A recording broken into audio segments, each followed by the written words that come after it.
Hey guys, welcome back to Taking Web Hack. This is Parikshit here, back again with a new video, and in this video we are going to learn about the relaying. In the continuation of the Netcat series, this is the 5th video of our Netcat series, and in this video we will see what is relaying and how we will create a relay. So as you can see in the figure here, there is the attacker machine, there is a target machine, and there is a firewall in between them.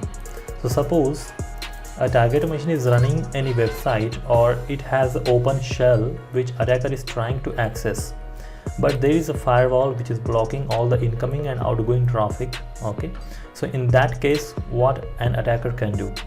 So if the target machine is blocking the attacker's traffic, so here a relay means this will act like a man in the middle, which will actually allow the traffic coming from the target machine, then it will pass it to the attacker machine.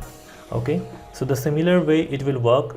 It will actually take the complete data from the target machine and it will provide it to the attacker machine. All right, so this is how the relay works, and this is what we are going to do it today. We are going to create a relay which will provide the complete resources that is running on the target machine, okay, to our attacker machine.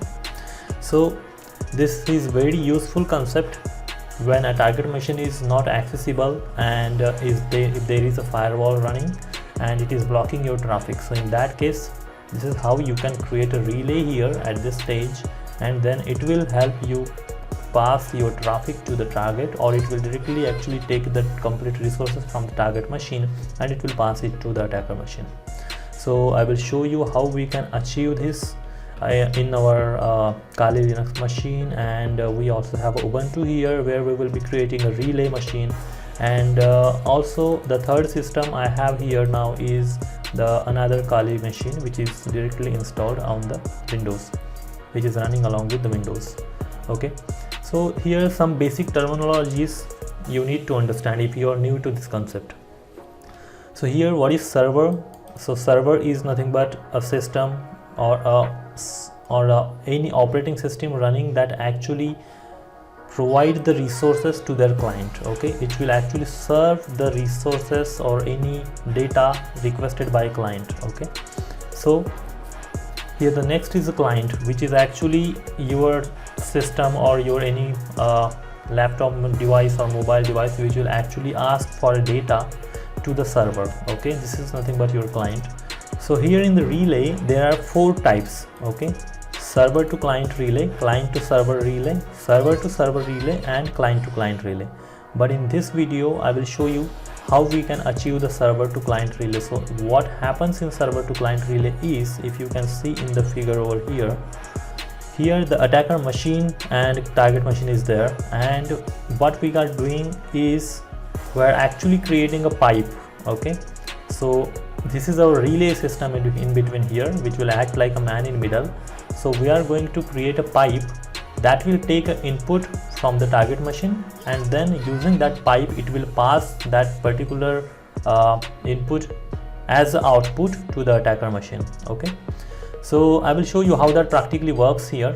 So that's what we are going to create here, a relay which will actually containing the 2 netcat commands, because we are going to create a relay using a netcat. So there will be 2 netcat command by using a FIFO pipe. Okay, first in first out pipe we are going to create, which will actually take the output of a netcat first command and then it goes to the netcat 2. Okay, and then here it takes the result from a netcat 2 and then send it back to the netcat 1. So this is how the pipe will work. It will actually keep on taking the input from the first netcat, putting it to the second netcat, and then again passing that output to the first netcat. So this way the pipe will be working, and we are going to create a pipe by using mknode command. So mknode is a Linux command, and that is a system level command. So whenever we create any file by using this command, so this is a system usable file only, you cannot use that file. This is just for the system use. So we are going to use that, and so let's move to that part now. Alright, so this is our Ubuntu machine, and this is where we are going to actually create the relay. and from our Kali Linux machine we are actually going to access the bash shell, which will be open at this my Windows machine where another Kali Linux is integrated here. And so let's do that. What I will do is, first, as you can see here, this is my client machine. Because this is a server to client relay, my attacker machine will act like the client, and because from my attacker machine I will be actually asking for the data. So I am asking for the data, it means I will be in a connecting mode. So let's do netcat, and before that I will show you one thing here. So as this is server to client relay, so in this case, as you can see here, attacker is a client and the target machine will be server, because we are asking the data from server to our client, because we are acting here as a client, and our target machine will act as a server because we are asking for a bash shell from the server. So bash shell should be open at the target machine, and then it will be passing to the netcat relay, and then relay system will give that shell back to us. So let's do that practically now. So this is our target machine, which will act like a server, okay, which will give us the shell. So let me open the netcat, and here I will be in the listening mode because I am giving the shell back to the attacker. So let's say bin and sh. All right, so bin sh, okay. So netcat -l for the listening mode and -k for the, which will actually keep this connection alive, okay, and -p for the port. So sorry, I have to mention the port number here, on what port I am listening. All right, so I'm listening on 5555, and I'm actually giving the shell from here. So let's say enter. Now this is listening. Now I will create a relay, okay. So let's create a relay in this machine. I will explain you this command, but before that let me actually create the relay, and it will be like netcat, which will pass the output to the target of our attacker machine. So we will set that a platter, but before that I will show you. First we have to actually create a pipe. So mk node, and let's say the pipe name will be ncat pipe. All right, ncat pipe, and then dash, and then p parameter is used, or the p option is used to create the pipe, okay, the FIFO pipe.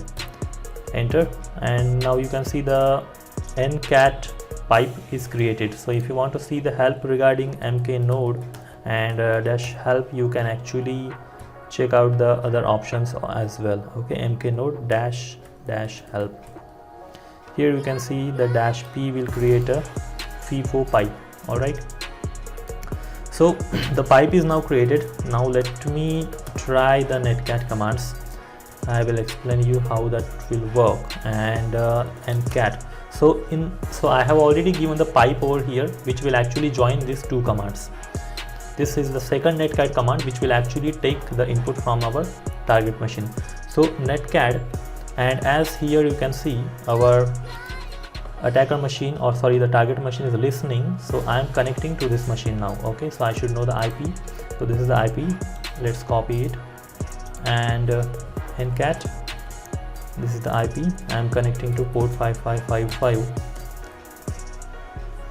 and all right, so this time now I have to provide the ncat pipe. So in this netcat you can see this is how we are actually now connecting to our listening machine, our target machine, and then this netcat pipe will actually pass this output to the first netcat.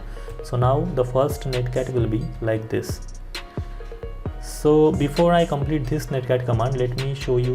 As this is the attacker machine, I will be actually connecting or asking for a data, means I will be in attacking mode. So I will be in a connecting mode. So I will be connecting to the relay, as I am not taking directly from the target machine, I am actually taking it from the relay machine, okay. because assuming that firewall is blocking me, so I'm actually going by a third-party system. So let's do that, netcat, and I should actually know the IP of my Ubuntu machine. So the IP will be, alright, this is the IP, and I will be coming into this attacker machine, and let's paste it here. I am now in the connecting mode. So what port I want to connect to, so that is what I have to mention. Suppose if I'm connecting to 4444, because I will be in the listening mode of 4444, and we will do that. So I will put it in a verbose mode. Alright, so I will be connecting to this one, but before that I will be in listening mode from here. So netcat -l k v and -p for the port 4444. Now you can see here, this is how I will be piping the ncat pipe. Okay, alright, so this is how it will work. This command will be like this. Okay, ncat, L for listening, K for the alive, making our connection alive, V for verbose, P for port number. So I am actually listening to the port 4444, and the output of the second netcat command here is coming to this first one. So what this first netcat command will hold is this first netcat command will hold the output of second netcat command, and then when already this is in listening mode, so when I'm connecting it from my Kali machine, so it will actually then pass this output directly to the Kali machine. Okay, so let's say enter. Now you can see it is listening on 4444. I am now actually going to connect it from my Kali machine. Let's say enter. You can see the connection to this 1544444 is succeeded. It means that I am actually connected to my Ubuntu machine. And let's say ls, I can see there are some files like a payload, pass list, windows.txt, and some these things are there. So if you want to verify whether these files belongs to my client machine means this machine. So let me show you here. Let me show you ls, and you can see payload, pass list, or windows.txt. This kind of file belongs to this machine. Okay, it does not belongs to my Ubuntu machine. So if I show you here, okay, ls, I do not have those files which I have seen there. Okay, and you can see these all files, or these all folders, they belongs to the client machine. It means that they belongs to my this victim machine. Okay, so this is how the relay will work. So you can see that I did not access this data directly from the victim machine, but I actually gone through the man in middle, like that's a relay system which I have connected and set up the relay. And you can see, suppose if I'm going to desktop and let's say ls, and there are some files I can see. So Kali Linux test.ral and windows.ral, these are the files. So this way the server to client relay will happen. Okay, and you can see the relay is still running here.